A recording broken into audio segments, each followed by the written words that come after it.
ሰላም ታዲያስ በብሉይ ኪዳን ሰዎች ሰንበትን በርግጥ እንዴት እንደሚጠብቁ አሰባችሁ ታውቃላችሁ? እስቲ ወደ ኋላ እንመለስና መጽሐፍ ቅዱሳችን ስለዛ ምን ብሎ እንደሚናገር አብረን እንይ። ዘጸአት ምዕራፍ 20 ቁጥር 8 ላይ ስናነብ የሰንበትን ቀን ትቀድሰው ዘንድ አስብ ይላል። በእንግሊዝኛው remember the Sabbath day to keep it holy ይላል። remember የሚለውን ቃል ወይም አስታውስ፣ አስብ ተብሎ የተተረጎመው በአማርኛው ያንን ቃል ስናይ ያ ሰንበት የተጀመረው በሲና ተራራ ሳይሆን ከዛ በፊት አስቀድሞ የነበረና ህዝቡ እንዲያስታውስ እንዳይረሳ የተሰጠ ትእዛዝም እንደሆነ እናያለን ማለት። ስለዚህ ከፍጥረት ጀምሮ የነበረ እንጂ ሲና ላይ በሙሴ አማካኝነት የተጀመረ እንዳልሆነ ከዚህ ሐሳብ እንረዳለን ማለት ነው። ሌላኛው ደግሞ በምድረ በዳ በነበሩበት ሰዓት መና ከሰማይ ከእግዚአብሔር ዘንድ በሚወርድበት ሰዓት ሰንበት እንዴት አድርጎ በመካከላቸው ተግባራዊ እንደሚሆን የተገለጸውን ትእዛዝ ስናይ በጣም ያስገርማል።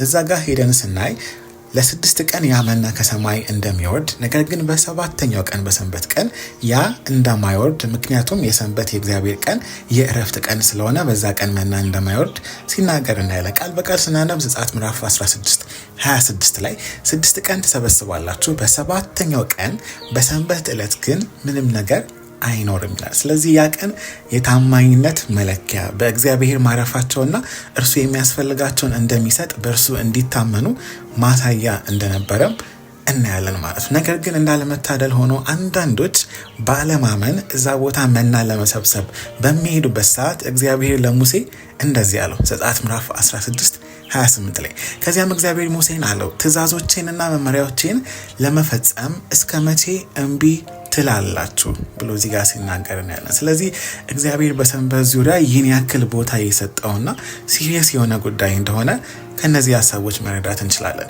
ይህ ብቻም አይደለም። በኋላም አለፍ ብሎ ዘኍልቍ ምዕራፍ 15:32-36 ስናነብ አንድ ሰው ነበር የሰንበትን ቀን ትእዛዙን ሽሮ እንጨት ለመልቀምና ስራ ለመስራት በወጣበት ሰዓት ያንን ሰው ይዘው ወደ ሙሴ ያወጣሉ ማለት ነው። ከዛ ሙሴም እግዚአብሔርን ሲጠይቅ እግዚአብሔር እንዲቀጣ ሲያደርግ አሁንም ቢሆን በእግዚአብሔር ዘንድ የሰንበት ቀን ወይም ደግሞ የሰንበትን ቀን መሻር ምን ያህል ቦታ የተሰጠውና እሱ የማይፈልገው የማይወደው ተግባር እንደሆነ ከዚህ ሐሳብ እንመለከታለን። ለምንድን ነው እግዚአብሔር ይህን ያክል በሰንበት ዙሪያ ሲሪየስ የሆነው የሚለውን ሐሳብ ስናይ አሁንም ዘጸአት ምዕራፍ 31-16-17 ስናነብ ሰንበት በእግዚአብሔርና በህዝቡ መካከል ምልክት እንደሆነና ህዝቡ የእግዚአብሔር ንብረቱ እንደሆነ ማሳያ እንደሆነም እናነባለን። እዛ ጋር እንደዚህ ይላል፣ የእስራኤልም ልጆች ለልጅ ልጃቸው ለዘላለም ቃል ኪዳን በሰንበት ያርፉ ዘንድ ሰንበትን ይጠብቁ።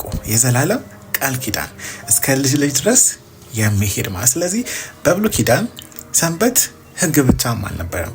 ከዛ ያለፈ ከእግዚአብሔር ጋር ያላቸውን ግንኙነት እነሱ የእግዚአብሔር እንደሆኑ በእግዚአብሔር ማረፋቸው በእግዚአብሔር መታመናቸው እና እግዚአብሔር ለእነሱ እንደሚጨነቅላቸው እንዲሁም ደግሞ የሚያስፈልጋቸውን እግዚአብሔር እንደሚሰጥ ማሳያ ሆኖ የተገለጠ እንደሆነ እንመለከታለን።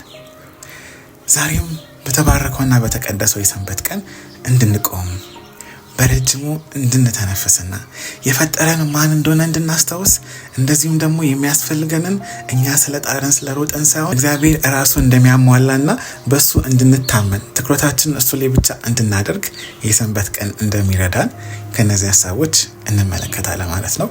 እግዚአብሔር ይባርካችሁ። አመሰግናለሁ።